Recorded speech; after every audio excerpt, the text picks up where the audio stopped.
Karnataka news beet follow ಮಾಡಿ, subscribe ಮಾಡಿ. ಮೇ 3ನೇ ತಾರೀಕಿನಂದು ಬಹಳ ದೊಡ್ಡ ಮಟ್ಟದಲ್ಲಿ ವೈದ್ಯಕೀಯ ಶಿಕ್ಷಣ ಪರೀಕ್ಷೆಗಳಿಗೆ ಪ್ರವೇಶಾತಿಯಾಗಿರುವಂತಹ ಪರೀಕ್ಷೆ, ಅದುವೇ ನೀಟ್ ಯುಜಿ ಪರೀಕ್ಷೆ. ಇದರ ಎಕ್ಸಾಮಿನ ಕ್ವಶನ್ ಪೇಪರ್ಸ್ಗಳು ಲೀಕ್ ಆಗಿಬಿಟ್ಟಿದೆ. ಈ ಹಿನ್ನೆಲೆಯಲ್ಲಿ NTA ಈ ಪರೀಕ್ಷೆಯನ್ನೇ ರದ್ದು ಮಾಡಿ ಇವತ್ತು ಆದೇಶವನ್ನ ಹೊರಡಿಸಿಬಿಟ್ಟಿದ್ದಾರೆ. ಅಲ್ಲದೆ ಪ್ರಶ್ನೆ ಪತ್ರಿಕೆಯ ಸೋರಿಕೆಯ ತನಿಖೆಯ ವಿಚಾರವನ್ನ CBI ಹೊಣೆಗೆ ಕೊಟ್ಟು ಬಿಟ್ಟಿದ್ದಾರೆ, ನೀವು ತನಿಖೆ ಮಾಡಿಕೊಳ್ಳಿ ಅಂತ. ಆದರೆ ವಿದ್ಯಾರ್ಥಿಗಳು ಮರು ಪರೀಕ್ಷೆಗೆ ಮತ್ತೆ ಅರ್ಜಿ ಸಲ್ಲಿಸಬೇಕಾಗಿಲ್ಲ. ಏನೋ ಅಸ್ತಿತ್ವದಲ್ಲಿದ್ದಂಥ ಸಿಲೆಬಸ್ ಜೊತೆಯಲ್ಲಿ ಹಿಂದೆ ಏನಾಗಿತ್ತು ಅದೇ ಕಂಟಿನ್ಯೂ ಆಗುತ್ತೆ ಅಂತಿದ್ರು ಕೂಡ ವಿದ್ಯಾರ್ಥಿಗಳು ಸಂಕಷ್ಟದಲ್ಲಿದ್ದಾರೆ. ಈ ಬಗ್ಗೆ ನಮ್ಮ ರಾಜ್ಯದಲ್ಲೂ ಕೂಡ ರಾಯಚೂರಿನ ಒಂದಿಷ್ಟು ವಿದ್ಯಾರ್ಥಿಗಳು ಕಳವಳವನ್ನು ವ್ಯಕ್ತಪಡಿಸಿದ್ದಾರೆ. ಅದು ನೋಡ್ಕೊಂಡ್ ಬರೋಣ. ಈ ನೀಟ್ ಪರೀಕ್ಷೆ ರದ್ದು ಮಾಡಿರೋದು ದುರದೃಷ್ಟಕರ. ಯಾಕಂದರೆ ವಿದ್ಯಾರ್ಥಿಗಳು ಈಗಾಗಲೇ 2 ವರ್ಷಗಳಿಂದ ಸತತ ಅಭ್ಯಾಸ ಮಾಡಿ ವಿದ್ಯಾರ್ಥಿಗಳು ಎಕ್ಸಾಮನ್ನು ಬರೆದಿದ್ದಾರೆ. ಕೆಲವೊಬ್ಬ ವಿದ್ಯಾರ್ಥಿಗಳು ಇನ್ನೇನು MBBS ನಮ್ಗೆ ಸೀಟ್ ಸಿಗುತ್ತೋ ಅನ್ನೋ ನಿರೀಕ್ಷೆಯಲ್ಲಿತ್ತು. ಯಾವುದೋ ರಾಜ್ಯದಲ್ಲಿ ಕ್ವಶನ್ ಪೇಪರನ್ನು ಔಟ್ ಮಾಡಿರ್ತಕ್ಕಂಥದ್ದು ಅದು ದುರದೃಷ್ಟ. ತಪ್ಪಿತಸ್ಥರಿಗೆ ಶಿಕ್ಷೆ ಕೊಡಬೇಕು, ಬಟ್ ಆದರೆ ಈ ಇಡೀ ಇಂಡಿಯಾದಲ್ಲಿ ಎಕ್ಸಾಮನ್ನು ರದ್ದು ಮಾಡಿದ್ದು ಭಾಳ ದುರದೃಷ್ಟಕರ. ಈಗ ಆಗಬಾರ್ದಿತ್ತು. ವಿದ್ಯಾರ್ಥಿಗಳಿಗೆ ಇದು ತೊಂದರೆ ಆಗ್ತದೆ. ಹಾಗಾಗಿ ವಿದ್ಯಾರ್ಥಿಗಳ ಮನಸ್ಥಿತಿ ಮೇಲೆ ಭಾಳ ಗಂಭೀರವಾದ ಪರಿಣಾಮ ಬೀರುತ್ತದೆ. ಹಾಗಾಗಿ ಸರ್ಕಾರ ಇದನ್ನು ವಿಚಾರಣೆ ಮಾಡಿ ಈ ರದ್ದು ಮಾಡಿರೋದನ್ನು ಮತ್ತೊಮ್ಮೆ ಪರಿಶೀಲನೆ ಮಾಡಿ ಎಲ್ಲ ವಿದ್ಯಾರ್ಥಿಗಳಿಗೆ ಅನ್ಯಾಯ ಆಗಿದೆ, ಅದನ್ನು ನ್ಯಾಯ ಒದಗಿಸ್ಕೊಡ್ಬೇಕಂತೇಳಿ ನಾನು ಸರ್ಕಾರಕ್ಕೆ ಒತ್ತಾಯ ಮಾಡ್ತಿದ್ದೀನಿ. ಹಗಲು ರಾತ್ರಿ ಕಷ್ಟಪಟ್ಟು ಓದಿದಂಥ ವಿದ್ಯಾರ್ಥಿಗಳು ಬದುಕು ಒಂದು ರೀತಿ ಅತಂತ್ರ ಆದಂಗೆ, ಮತ್ತೊಂದು ಕಡೆಯಲ್ಲಿ ಶಿಕ್ಷಣ ಮಾಫಿಯಾದ ವಾಸನೆ ಬಂದಂಗಿದೆ ಈ ಘಟನೆ ನೋಡ್ತಿದ್ರೆ. ಇವತ್ತು ಶಾಲಾ ಕಾಲೇಜುಗಳ ಪೂರ್ತಿ ಪ್ರಮಾಣದ ಪರೀಕ್ಷೆಗಳು ಈ ರೀತಿಯೇ ನಡೆಯುತ್ತೇನೋ ಅನ್ನುವಂಥ ಅನುಮಾನಕ್ಕೆ ಈ ನಮ್ಮ ರಾಜ್ಯವೂ ಸಾಕ್ಷಿಯಾಗಿ ಎಲ್ಲವೂ ದೇಶಾದ್ಯಂತ ಅದೇ ರೀತಿ ನಡೆಯುತ್ತೇನೋ ಅನ್ನುವಂಥ ಗುಮಾನೆ ಹುಡ್ತಾ ಇದೆ ಅಂತ. ಹೌದು, ಪಾಪ ಹಗಲು ರಾತ್ರಿ ಕೂತ್ಕೊಂಡು ಓದಿರುವಂಥ ಮಕ್ಕಳ ಪರಿಸ್ಥಿತಿ ಏನಾಗಬೇಕು ಇವರು ಮರುಪರೀಕ್ಷೆ ನೆಪದಲ್ಲಿ. ಹೌದು, ಉತ್ತರಗಳೇನಂತಂದರೆ ಇವರಿಗೆ ಮರುಪರೀಕ್ಷೆಗೆ ಮತ್ತೆ ನೋಂದಣಿ ಮಾಡಬೇಕಾಗಿದ್ದೇನಿಲ್ಲ, ಶುಲ್ಕ ಹೆಚ್ಚುವರಿ ಏನಿಲ್ಲ ಅಂತಬಿಟ್ಟು ಕೈ ತೊಳ್ಕೊಂಬಿಟ್ರು. ನಿಮ್ಮ ಶುಲ್ಕ ಯಾವ ಲೆಕ್ಕನೂ ಅಲ್ಲ ಅವರಿಗೆ. ಹೌದು, ನೀವು ಮರುಪರೀಕ್ಷೆ ಮಾಡ್ತಾ ಇದ್ದೀರಲ್ಲ ಅದು ದೊಡ್ಡ ಹೊರೆ ಮಕ್ಕಳಿಗೆ.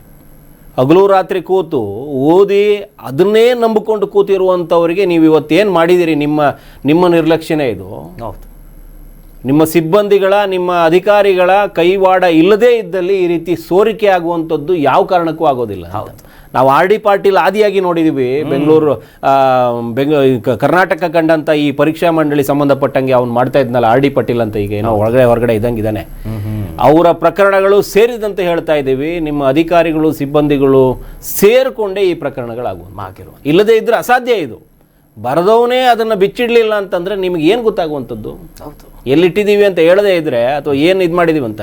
ಇವತ್ತು ರಾಜಸ್ಥಾನದ ಸಿಕಾರ್ನಲ್ಲೋ ಎಲ್ಲೋ ಒಂದು ಕಡೆ 120ಕ್ಕೂ ಹೆಚ್ಚು ಪ್ರಶ್ನೆಗಳು ಒಂದು ಎಷ್ಟು ದಿನಗಳ ಮುಂದೆ ಸಿಗುತ್ತೆ ಗೆಸ್ ಪೇಪರ್ ಅನ್ನುವಂಥ ಟೈಟಲ್ ಅಡಿ ಒಂದು 120 ಪ್ರಶ್ನೆಗಳನ್ನ ಬಿಡಲಾಗಿತ್ತಂತೆ. ಅದು ಮೂಲ ಪರೀಕ್ಷೆಯ ಪ್ರಶ್ನೆ ಪತ್ರಿಕೆಗಳು ಏನಿದೆ ಅದಕ್ಕೆ ಹೋಲಿಕೆ ಆಗಿತ್ತಂತೆ 120 ಪ್ರಶ್ನೆಗಳು. ಸೊ ಅಲ್ಲಿಗೆ ಸ್ಪಷ್ಟ ಆಯ್ತು ಇವರಿಗೆ, ಇದು ಪ್ರಶ್ನೆ ಪತ್ರಿಕೆಗಳು ಲೀಕ್ ಆಗಿದಾವೆ.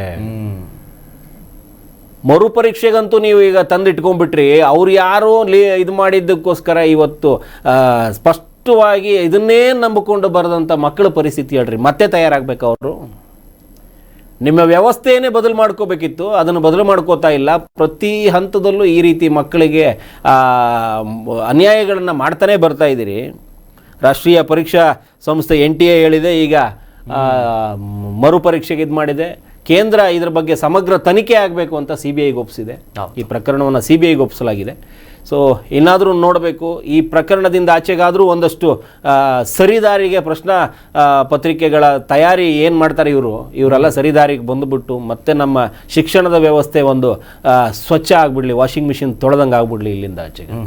ಅಂದರೆ ಒಂದು ಸಾಮಾನ್ಯ ಅನುಮಾನ ಅಂತಂದರೆ, ಕಳೆದ ಬಾರಿ ಕೂಡ ನಾವು ಗಮನಿಸಿದ್ವಿ UGC ನೆಟ್ ಪರೀಕ್ಷೆಯಲ್ಲೂ ಕೂಡ ಇಂಥದ್ದೇ ಅಕ್ರಮ ಆಯಿತು. ನಂತರದಲ್ಲಿ ಮತ್ತೆ ಈ ಬಾರಿಯ ನೀಟ್ ಎಕ್ಸಾಮ್ನಲ್ಲೂ ಕೂಡ ಹಿಂಗೆ. ನಮ್ಮ ರಾಜ್ಯ ನೋಡಿದರೆ KPSC ಮಾಡೋ ಪರೀಕ್ಷೆ ಎಲ್ಲವೂ ಎಡವಟ್ಟಿನ ಪರೀಕ್ಷೆಗಳು. ಅಂದ್ರೆ ಈ ವಿದ್ಯಾರ್ಥಿಗಳ ಶಿಕ್ಷಣ ವಿಚಾರದಲ್ಲಿ ಭಾರತದಲ್ಲಿ ಯಾಕೊಂದು ಕಟ್ಟುನಿಟ್ಟಿನ ರೂಲ್ಸ್ ತರಬಾರ್ದು, ಇವ್ರಿಗೆ ಯಾರಿಗೂ ಇಂಟ್ರೆಸ್ಟೇ ಇಲ್ವಾ ಅಂತ ಇದ್ರ ಮೇಲೆ? ರೂಲ್ಸ್ಗಳು ಅದನ್ನು ಪಾಲಿಸಿದ್ರೆ ಅದು ಈಗಲೂ ಒಳ್ಳೆದಿದೆ. ರೂಲ್ಸ್ಗಳನ್ನು ಮಾಡೋದೇ ಇವರು ಬ್ರೇಕ್ ಮಾಡೋದಕ್ಕೆ ಅಂತ ಅಂದ್ಕೊಂಡ್ಬಿಟ್ಟಿದಾವಲ್ಲ ಈ ಒಳಗಡೆ ಕೂತಿರೋರು, ಅಲ್ಲಿಗೆ ನೀವು ಯಾವ ಕಾರಣಕ್ಕೂ ಇವ್ರ ಹತ್ರ ನ್ಯಾಯದ ನಿರೀಕ್ಷೆ ಮಾಡಂಗಿಲ್ಲ. ಮಾಡಬೇಕು ಅಂತಂದ್ರೆ ಅವರೇ ಬದಲಾಗಬೇಕು. ಸಾಕು ನನ್ನ ಅಕ್ರಮ, ನಾನು ಅನೈತಿಕ ಚಟುವಟಿಕೆ ಮಾಡಿದ್ದಕ್ಕೆ ನನ್ನ ಮಕ್ಕಳು, ನಮ್ಮ ಮರಿ ಮಕ್ಕಳು ತಿಂತಾ ಇದ್ದಾರೆ ಅನ್ನೋದು ಇವರಿಗೆ ಗೊತ್ತಾಗಬೇಕಲ್ಲ. ಸೊ ಇವರ ಜೀವನದಲ್ಲಿ ಏನಾದರೂ ಬದಲಾವಣೆಗಳಾಗಿ ಇವರಿಗೆ ಈ ಮಕ್ಕಳ ನೋವುಗಳು, ಶಾಪಗಳು ತಟ್ಟಿ ಏನಾದರೂ ಆ ಥರದ್ದು ಏನಾದರೂ ವ್ಯವಸ್ಥೆ ಈ ದೇಶದಲ್ಲಿ ಇದ್ದರೆ, ನಂಬಿಕೆಗಳು ಇನ್ನೊಬ್ಬರ ಮೇಲೆ ಪರಿಣಾಮ ಬೀರುತ್ತೆ, ಶಾಪಗಳು ಇನ್ನೊಂದು ಮತ್ತೊಂದು ಅನ್ನೋದು ಏನಾದರೂ ಪ್ರೂವ್ ಆಗೋಂಗಿದ್ರೆ ಮಾತ್ರ ಈ ದರಿದ್ರಗಳು ಬದಲಾಗ್ತಾ ಹೋಗ್ಬಿಟ್ರೆ ಈ ವ್ಯವಸ್ಥೆ ಸರಿ ಇದೆ, ವ್ಯವಸ್ಥೆ ಅಡಿ ಸೇರ್ಕೊಂಡಿರುವಂಥ ಈ ಹರಾಮಿಗಳಿದಾವಲ್ಲ ಇವ್ರು ಸರಿ ಇಲ್ಲ. ಹೌದು ಹೌದು, ಇವತ್ತಿಗೂ ರೂಲ್ಸ್ ರೆಗ್ಯುಲೇಷನ್ಸ್ ಕರೆಕ್ಟಾಗೇ ಇದೆ, ಅದನ್ನು ಪಾಲಿಸ್ತಾ ಇಲ್ಲ, ಪಾಲಿಸೋದಕ್ಕೆ ಬಿಡ್ತಾ ಇಲ್ಲ. ಅದು ಪಾಲಿಸೋ ಮೊದಲೇ ಈ ರೀತಿ ಅಚಾತುರ್ಯಗಳನ್ನು ನಡೆದೋಗ್ಬಿಡುತ್ತೆ. ಹಂಗಾಗಿ ನೀವು ನಿರೀಕ್ಷೆ ಮಾಡುವಂಥದ್ದು ಇಲ್ಲಲ್ಲ. ನಾವು ಯಾರು ಸಿಬ್ಬಂದಿಗಳು ಹೇಳ್ತೀವಲ್ಲ ಅಲ್ಲಿಂದನೇ ಬದಲಾವಣೆ ಆಗಬೇಕು, ಅಧಿಕಾರಿ ವಲಯಗಳು ಬದಲಾವಣೆ ಆಗಬೇಕು, ಸರ್ಕಾರದಲ್ಲಿ ಸಣ್ಣ ಪುಟ್ಟ ಬದಲಾವಣೆಗೆ ಆಗಬೇಕು. ಬರೀ ಪರೀಕ್ಷೆ ಬರೆಯುವಾಗ ಕಣ್ಗಾವಲಲ್ಲ, ಪ್ರಶ್ನಾ ಪತ್ರಿಕೆ ತಯಾರಿ ಹಂತದಿಂದಲೇ ಇವರು ಕಣ್ಗಾವಲಿಡಬೇಕು. ಪಾಪ ಮಕ್ಕಳು ಪರೀಕ್ಷೆ ಬರಬೇಕಾಗಿದ್ರೆ ಇವ್ರದ್ದು ಕಟ್ಟುನಿಟ್ಟಿನ ಕ್ರಮ, ಶನಿವಾರನೂ ಬಿಸಾಕ್ತಾರೆ, ಕಸದ ಬುಟ್ಟಿಗೆ ತಗೊಂಡೋಗಿ ಹಾಕ್ತವೆ, ಅಲ್ಲೆಲ್ಲ ಕಣ್ಗಾವಲಿಡುವಂಥವ್ರು ಇಲ್ಲಿ ಪ್ರಶ್ನಾ ಪತ್ರಿಕೆ ಸೋರಿಕೆ ಆಗೋ ಸಮಯದಲ್ಲಿ ಇವರೆಲ್ಲ ಕಣ್ಣುಗಳೇ ಕಿತ್ತೋಗಿರ್ತವೇನೋ, ಇವ್ರ ಕಣ್ಣುಗಳಲ್ಲಿ ದುಡ್ಡಿನ ಬುಟ್ಟಿ ಮೇಲೆ ಇರ್ತವೆ. ಹಂಗಾಗಿ ಇವರಿಗೆ ಈ ಕಡೆ ಇಲ್ಲಿ ಏನಾಗ್ತಾ ಇದೆ ಕಾಣಿಸೋದೇ ಇಲ್ಲ. ಯಾಕಂದ್ರೆ ಇವ್ರು ಕೊಟ್ಟು ಕೈ ತೊಳ್ಕೊಂಡ್ಬಿಡ್ತವೆ. ನೋಡಿ ಇಲ್ಲಿ ತಯಾರು ಮಾಡಿದ್ವಿ ತಗೊಂಡು ಹೋಗ್ಬಿಡ್ರಿ ಎತ್ಲಾಗ ಅಂತ ಬಿಟ್ಟು ಈ ಥರದ್ದೇನೋ ಒಂದು ಇರ್ತವೆ ಅಷ್ಟೇ. ಈ ಥರ ಆರ್ ಡಿ ಪಾಟೀಲು ಮತ್ತೊಬ್ಬ ಮಗದೊಂದು ಪಾಟೀಲ್ಗಳೆಲ್ಲ ಇದಾರಲ್ಲ, ಇವರು ಪಟೇಲಿಕೆನೆ ಮುಂದಕ್ಕೆಲ್ಲ ತಗೊಂಡೋಗಿರೋ ಹುಟ್ಟುತ್ತಾನೆ ಇದಾವೆ. ರಾಜ್ಯದ ಉದ್ದಾಗಲಕ್ಕೂ ಇದಾವೆ, ದೇಶದ ಉದ್ದಾಗಲಕ್ಕೂ ಇದಾವೆ. ಇನ್ನೊಬ್ಬ ಯಾವನೋ ಮಾಡಿರ್ತಾನೆ. ಅವ್ರು ಮಾಡಿರೋ ಚಟುವಟಿಕೆಗೆ ಇವತ್ತು ಎಲ್ಲ ಮಕ್ಕಳಿಗೂ ಇಡೀ ದೇಶಾದ್ಯಂತ ಬರದ ಮಕ್ಕಳುಗಳು ಸಫರ್ ಆಗ್ತಾ ಇದ್ದಾರೆ. ಹೌದು, ಆ ಮಕ್ಕಳ ಪರವಾಗಿ ನಮಗೊಂದು ವಿಷಾದ ಅಷ್ಟೇ. ಕರ್ನಾಟಕ ನ್ಯೂಸ್ ಬೀಟ್ ಫಾಲೋ ಮಾಡಿ, ಸಬ್ಸ್ಕ್ರೈಬ್ ಮಾಡಿ.